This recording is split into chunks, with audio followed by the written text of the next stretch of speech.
Hello students, this is Sachin Dhiman. This lecture is for class 5 mathematics and today we will discuss exercise 4.4. The name of the chapter is fraction. So first question, only one question is there in this exercise and that question is find the reciprocal of the following numbers and fractions.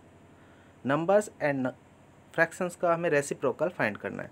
तो देखिए reciprocal होता क्या है, ठीक है, reciprocals पे based exercise है।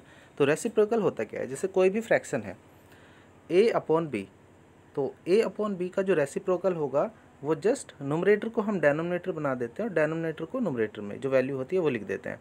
तो इसको उल्टा कर देते हैं, b upon a upon B का रेसिप्रोकल b अपॉन a होता है। तो सिंपल आप फर्स्ट क्वेश्चन कर सकते हैं। 12 गिवन है, तो 12 को फ्रैक्शन में किस तरह से लिख सकते हैं जब फ्रैक्शन गिवन नहीं होती है। तो 12 इज इक्वल टू 12 अपॉन 1 ले लेते हैं अपॉन में। सो हम कह सकते हैं कि 12 is equal to 12 upon 1।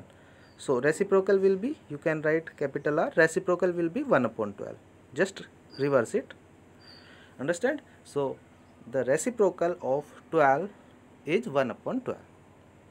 Similarly reciprocal of 4 upon 3 will be, already fraction is given, तो अपॉन में 1 लिखने की रिक्वायरमेंट वहाँ पे नहीं होती। जहाँ पर नंबर गिवन होता है वहाँ पर आप अपॉन में 1 लिख लें तो आपके लिए फिर आसानी हो जाती है उसको रिवर्स करने में। अभी पहले से फ्रैक्शन गिवन है 4 अपॉन 3, तो रेसिप्रोकल हो जाएगा, इसको उल्टा कर देते हैं 3 upon 4। So reciprocal of 4 upon 3 is 3 upon 4। And students, जब कभी मिक्स फ्रैक्शन में क्वेश्चन गिवन होता है तो कई बार मैंने आपको बताया है कि पहले आप इसको a अपॉन बी की फॉर्म में चेंज करते हैं।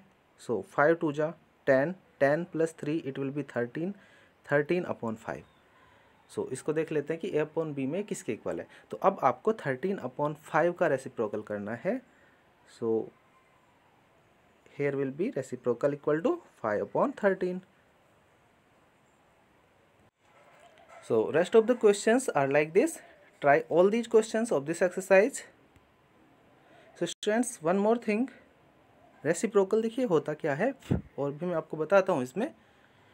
जैसे देखिए यहाँ पे होता है कोई भी नंबर है या फिर फ्रैक्शन है उसका रेसिप्रोकल होगा जो दोनों की मल्टीप्लाई करके 1 आए। जैसे 4 अपॉन 3 का रेसिप्रोकल 3 अपॉन 4, तो इनकी मल्टीप्लाई करके आप कैंसिल कर देते हैं, इस तरह से कैंसिल हो जाना चाहिए, 1 आता है। तो product of reciprocal is always equal to 1। Okay,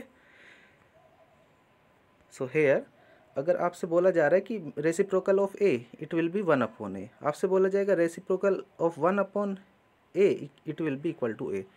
तो इस तरह से भी आप डायरेक्टली याद रख सकते हैं। जैसे आपसे पूछ लिया रेसिप्रोकल ऑफ 3, तो reciprocal of 3 will be 1 upon 3 and reciprocal of 1 upon 3 will be reciprocal क्या हो जाएगी 1 upon 3, that will be equal to 3। Okay, so all the parts you can do like this. See you next video with a new exercise. Have a nice day.